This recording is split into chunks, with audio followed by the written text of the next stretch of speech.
We've seen the release today of the weights for the BMW Caulfield Cup, and Chief Handicapper Greg Carpenter is with me. It's been a busy time for you there. Who have you given the top weight to? Top weight for this year's BMW Caulfield Cup is American. Last year's Melbourne Cup winner. He was the second highest rated stayer in the world in 2010 at long distance, and he's undefeated in Australia. He came out here, won the Geelong Cup and won the Melbourne Cup. So he goes from 54.5 to 58, an increase of 3.5 kilos. He's got to emulate Northerly, who won with that weight in 2002. Descarado was last year's winner amongst the nominations this year. What have you given him?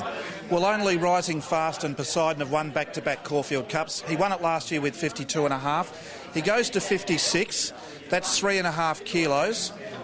2 of that is a penalty for winning. 1.5 kilos is the progression under the weight for age. So it's the same type of penalty I gave to Railings when he won the race as a 4-year-old most recently.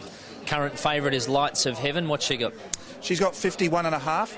Unbeaten in her first preparation. She ended up winning the Australasian Oaks in Adelaide over 2,000 metres. Beat Absolutely there, who then came out and won the Sydney Oaks. I thought her first up effort in the PB Lawrence was terrific, chasing home Huber Got You. Didn't have a lot of luck. And with 51.5, it's the right weight. It's been 10 years since a 4-year-old mare won the race, but there's a really strong group of 4-year-old mares this year, so it might be a 10-year turnaround. Another one of those is Shamrocker. Shamrocker, she's the highest weighted of the 4-year-old mares on 52. She took on the Colts last year and beat them in the Australian Guineas. She beat them in the Australian Derby. Her run also in the Memsie on Saturday. She was coming home really nicely. It's a lightweight. It's the same weight that Leilani in 1974 and How Now in 1976 won the Caulfield Cup with, 52. Again, it's a lovely weight. She's in the race. They can just focus on getting her at her best on Caulfield Cup Day. Lots of internationals amongst the entries. Probably the one most notable for people looking at is this horse that's been well backed early, the German horse Lucas Cranach. Well, 22 international runners so far in the Caulfield Cup. They've won 2. They've been placed twice. Lucas Cranach is a really progressive stayer from Germany. He's a 4-year-old Northern Hemisphere time. He's won more than 50% of his races. A really impressive Group 2 victory over 2,400 metres where he came from the tail of the field, swept past them down the outside and was really eased down to win by 3.5 lengths. 53.5, again, it guarantees him a run in the race, and they can prepare him in quarantine in England and then come out with a first-up tilt at the BMW Caulfield Cup. Number of lightweights here who are well in commission in betting, none more so than December Draw, who's high up in the markets but's on the minimum of 50. Going to be tough to get a start?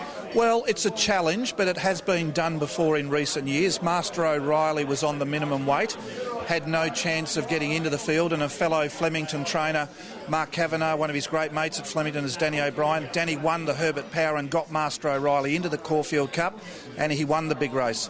December Draw, on his exposed form, it was just not possible to get him off the minimum weight at this stage. But all is not lost. He can go to the Naturalism in 3 weeks' time, where the winner of that race is guaranteed a Caulfield Cup start. If he wins that, I can re-handicap him. Or, as I said, their other alternative is the Herbert Power a week before the Caulfield Cup over 2,400. If he wins that, he can't be penalised in the Caulfield Cup and he's guaranteed a start. It's been an exciting time. Job's not done, though, yet. You've got the Melbourne Cup weights in a couple of weeks' time. Well, entries for the Melbourne Cup close on Thursday, and weights this year will be coming out on September the 13th. But I think this has been a win-win situation for both the Melbourne Racing Club, getting first crack at the exposure for the Caulfield Cup in the spring, and we'll see the Melbourne Cup weights come out in 12 days or 14 days' time, exactly 2 weeks, and it'll have a slightly different look to it this year. Terrific, Greg. Thank you. Thanks, Sean. There we go. Greg Carpenter telling us about the weights for the BMW Caulfield Cup.